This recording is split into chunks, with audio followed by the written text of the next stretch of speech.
Welcome back to the program. Well, the airstrike by Nigeria's Air Force and Joint Task Force of Operation Hadinkai for the military was a win.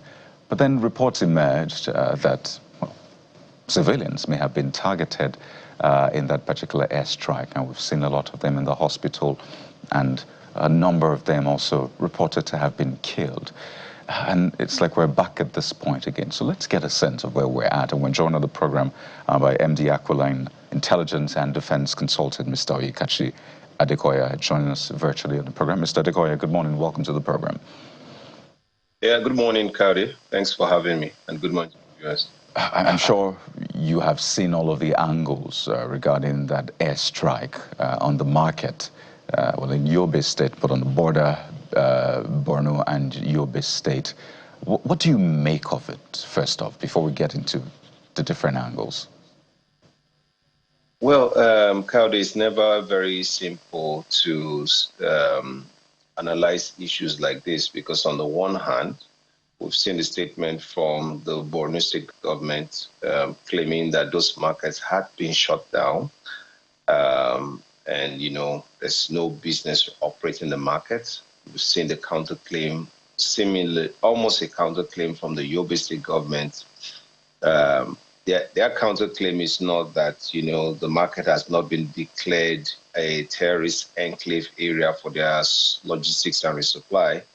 They're saying that civilians were affected in that area, and you know that was their own grouse somewhat. So there's a bit of a political undertone in analysis. We've seen the statement from the military saying that they had layers of confirmation, and they used appropriate language, in my own opinion, to say they conducted persistent, consistent ISR, and then had layers of underground verification to confirm, you know, that they targeted. But what is clear is that a lot of people died, one. What is also clear is that the area is generally considered as a terrorist enclave and has been so for a long time, going back almost 5, 6 to 10 years. What is also clear is that the government of Borno State on its part had declared that area generally close to civilian traffic and activities. Unfortunately, what is also further clear is that if there are no buyers, there are no sellers. If there are no sellers, there are no buyers.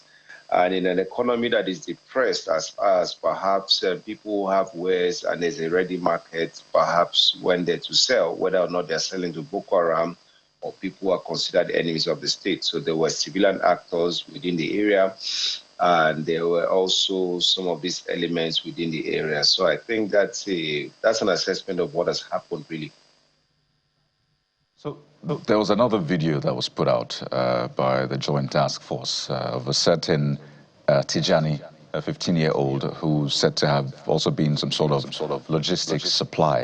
I'm sure you've seen that video. And in that same statement, you know, the Nigerian army used words like, you know, it was precise following sustained intelligence, surveillance, reconnaissance over the Bindul-Jili axis. So maybe we should step back and also look at the context here.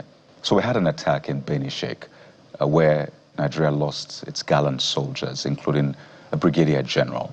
You understand that emotions are really high, trying to get justice and get back the people who are involved in the attack. Do you think maybe in that process of trying to, you know, not get their own pound of flesh, but really just ensure justice and get the bad guys back, there may have been some overlooking of, okay, well, they're civilians, but again, these are probably people responsible for the death of our gallant soldiers. So do you think that's also at play here?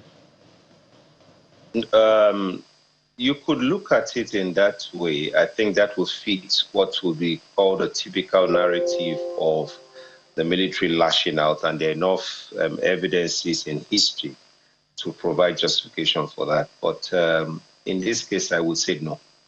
Even as we speak now, Mongudnu is under attack or was under attack in the early hours of this morning.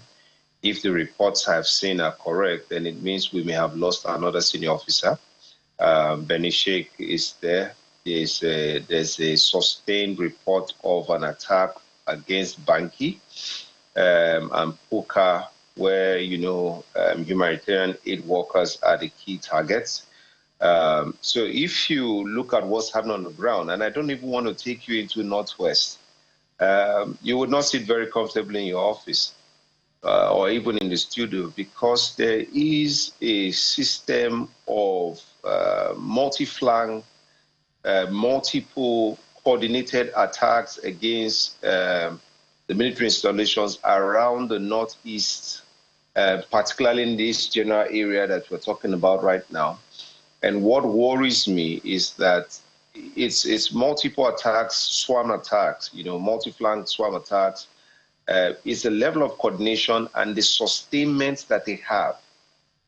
Because if you see the video that the NA did post out, the report would suggest that they were going to go to the Jalili market, refresh, restock, resupply, and then head to some other garrison towns to conduct some other attacks. So the sustainment is, again, the bigger problem. Now, when we go to the northwest, when you're seeing 40 armed assailants with AK-47 moving from local government to local government, the areas around Kano, Zamfara is just a bit of an issue right now, Katsina, Kebbi, and then you're seeing the freedom of movement and the coordination and the attacks going on. Unfortunately, there will be collateral damage, quite unfortunately and sadly. So there are plethora of issues. I don't want to say conveniently in supporting narrative that the military are lashing out, and therefore let's call a spade a spade. The government of Borno has designated the area a terrorist enclave and has closed down those markets. Now, if people are there selling and transacting within a terrorist enclave, you can also follow the logic to say they're also selling and aiding terrorism and actions against the state.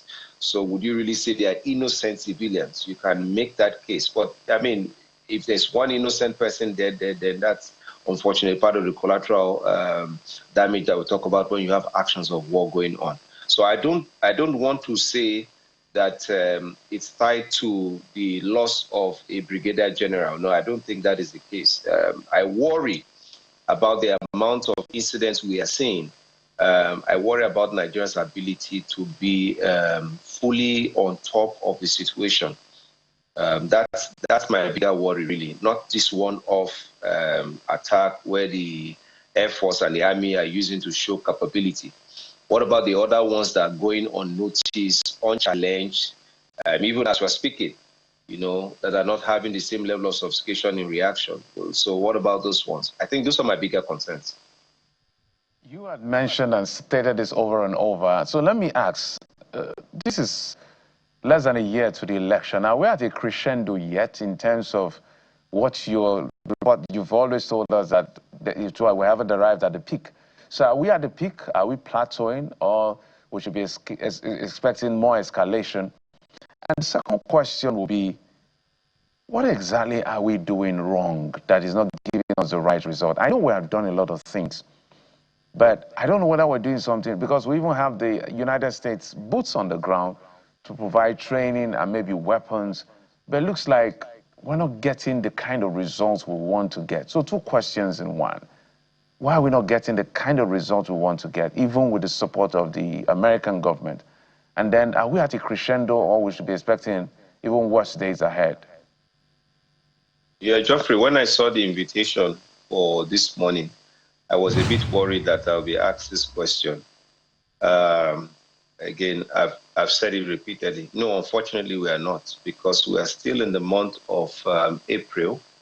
Empirically, these issues will peak towards third quarter, getting into last quarter of the eve of a major election cycle. And then just after the election, it will begin to drop. So you should be seeing the peak towards last quarter. So we're not anywhere near the peak. And that's why I say I am worried. And my worry started when certain elements in the north kicked off the 2027 campaign season quite early, early last year. And what has happened since then, and this is why you cannot disconnect this from politics, or the politics of insecurity and the politics of security. The way very quickly things are degenerating. You know, it's almost every other day we're talking about human beings, 50, 200, 30, 40, you know, to such a point where this current administration can no longer make a boast of security as one of the major gains of his administration. So that's completely out of the window. What are we doing wrongly? I mean, again, I don't want to be quoted as being right again. I said at the onset of this administration that the president, Mr. I don't know to call him Alaji or to call him Bola Ahmed Tinubu, GCFR, will fail spectacularly in the matter of insecurity if he continues the way his predecessors were going. And clearly he's failing, and he will fail and continue to fail if he continues this current trajectory. There's something called the first law of madness, when you're doing the same thing over and over again and you expect a different result. What has previous administration done successively? One, they've thought that the military is the solution to all of our problems, and therefore the military and the kinetic approach takes center stage in all advisory, in all policy formulation, in all approach definitions, in all definition of problems, and even the contextual framing of what a solution should look like. We've leaned heavily on the military establishment for our understanding of what we are dealing with. And no, that's not the bulk of our problem. Okay? Two, state police. All previous administrations I know in the last three rounds of presidency have all been in support of state police, and they've all said the same thing, sang the right song. President Buhari even moved to almost signing the law for the new state police but the state governments rejected it. Some of them are still governors today. They rejected it on the claims that they did not have the budget. This president has said the same thing. So let me tell you the biggest why that is a problem. When the subnational governments are not responsible for security in their domain, it gives the man in Abuja 36+1 domains to worry about their internal security. And Geoffrey, I run a company. I employ almost 3,000 staff. I have offices across the country. I do not find my job funny, and I do not find my job easy. Just for this small size of company I operate, let alone tasking one man with responsibility for 37 territories. Some of these territories are bigger than a country. And then you say we're not going to be dropping the ball. And some people are making analogies of mining, this, that, and that. The truth is that accountability, responsibility for security must be localized. Until you do that, you cannot give the federal government a bit of a respite to have an helicopter overview of what is happening, and then give the federal government the ability to tool itself with specialized forces to deal with issues of territorial integrity and near-neighbor security threats. So when the federal government is the one chasing the rats in the house and doing the sweeping and the cleaning, who is going to do the work of strategic thinking? The other problem I have also is, and I need you to do some research on this. The NSA, the ONSA, Office of ONSA, is completely broken. It is not the way it should be. ONSA should not be having command. ONSA should be a place for policy, for research, for strategy, for coordination, not to have command and have operations.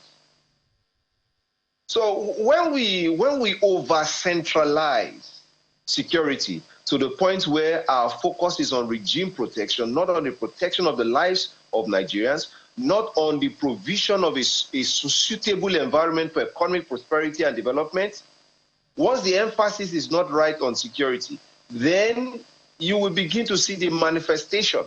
Because what is the manifestation? North Central are washed with insecurity. Northeast, Northwest, where we are going to is when the context becomes rife, and then you begin to see these incursions peak in the north-southwest, and then you see a peak in the southeast, and then you see some problem in the south-south, then you know that we have gotten to a point, to the height, to the crescendo of this crisis. For now, there's enough space, operational place, doctrinally lapses that allows smallhold actors, different types of actors to convolute the entire security framing, which leaves our law enforcement in a bit of a, sometimes it feels like a bit of a headless reaction, because that's what we're doing. It happens here, we reacted. The president instructed and directed the service chief to relocate to Maiduguri. That was some days ago. Has that changed anything? And I said emphatically, you can even move the defense headquarters to Maiduguri. In the way we are currently framed up and set up, we won't change anything. Possible killing of another senior officer in Monguno. As you said, it's a situation we are following yet again, and you'll be wondering why are they at risk right now. It just paints a picture of the general risk that the armed forces face in the fight against terrorism.